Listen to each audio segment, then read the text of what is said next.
Okay, ladies and gentlemen, we're going to take a look at a couple other examples now. The one on the left, the sum of the currents using KCL, the sum of the currents has to sum up to 0, and we express those currents in terms of voltage, so that's a differential equation with voltage as the parameter. That's the d squared v dt squared plus 1 over rc dv dt plus v over lc equals the derivative of is. That's the one on the left. The one on the right, the sum of the voltages has to sum to 0.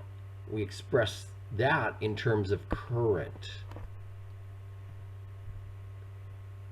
d squared I dt squared plus r over L di dt plus I over LC equals ds dt, dvs dt. Okay, let's take a look at the one on the right. The voltage equation. Excuse me, one on the left. The voltage equation.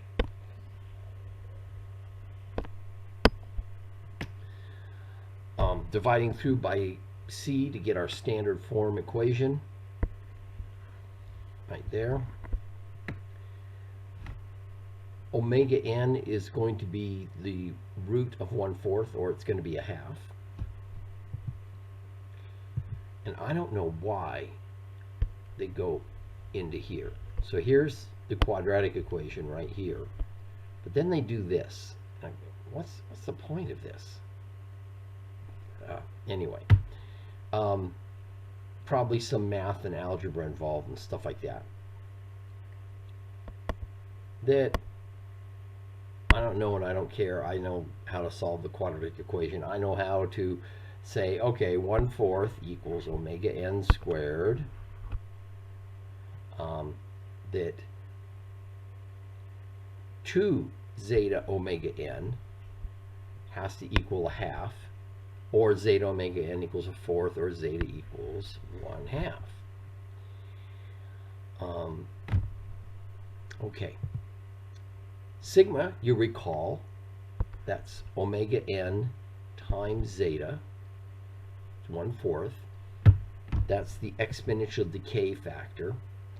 Damped frequency is not exactly omega n. It's given by this. Zeta is less than 1. That means it's underdamped. It's going to oscillate. So you get a damped oscillation frequency of root 3/4, which is something less than a half. Omega n was a half, recall. So omega d is a little less than that. Now we can plug and chug all the numbers and we get the final solution. Sigma is in the exponential, 1/4.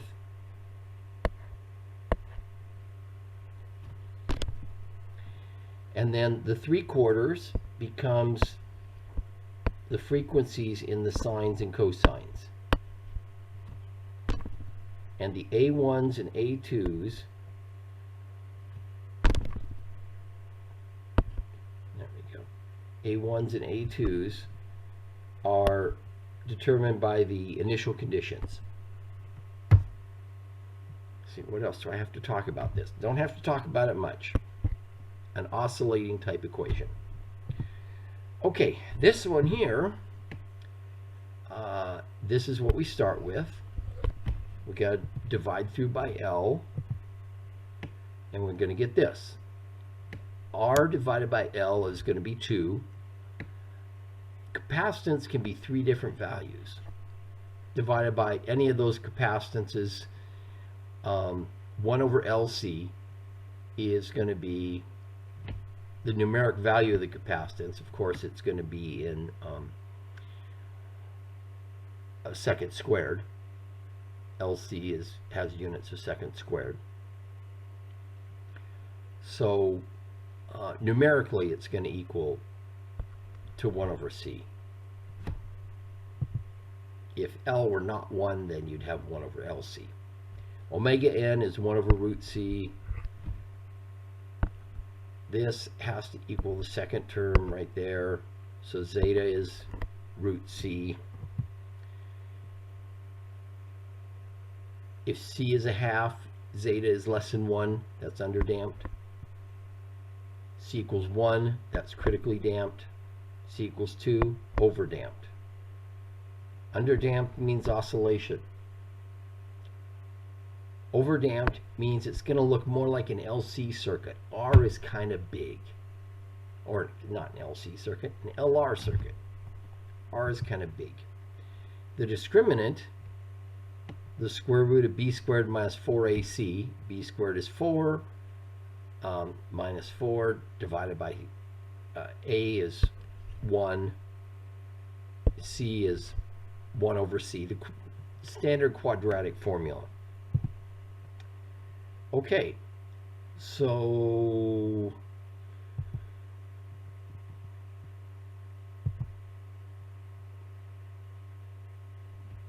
we're going to get a network response of, this is the general form of the network response. The K1s and K2s, they're like the A1s and A2s from before. Now we're setting our equation equal to some constant. And way back at the beginning, remember we said x sub t, the particular solution could be this.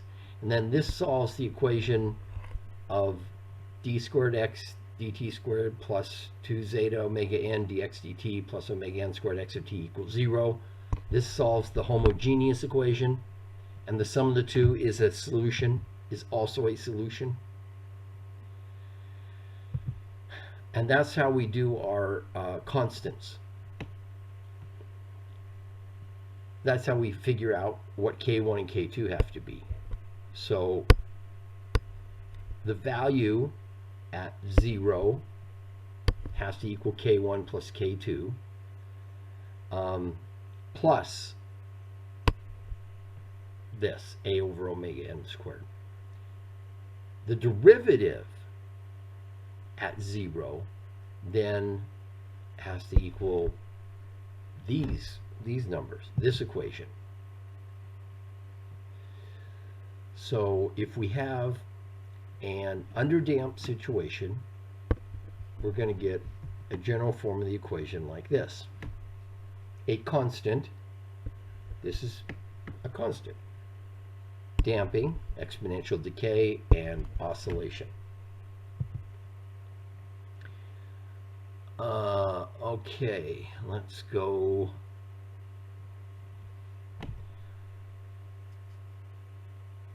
We're just solving for everything.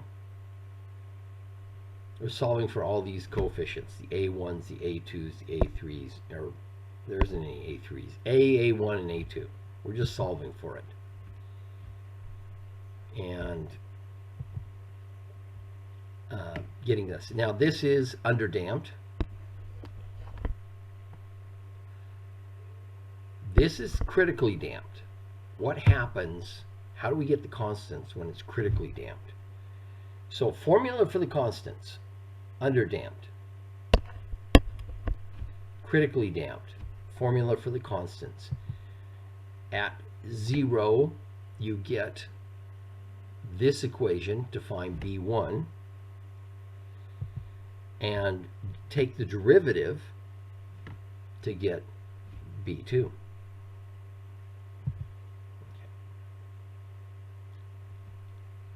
This A you're going to get from the function, whatever the value has to equal. Okay, stopping here, I'm going to do this example next.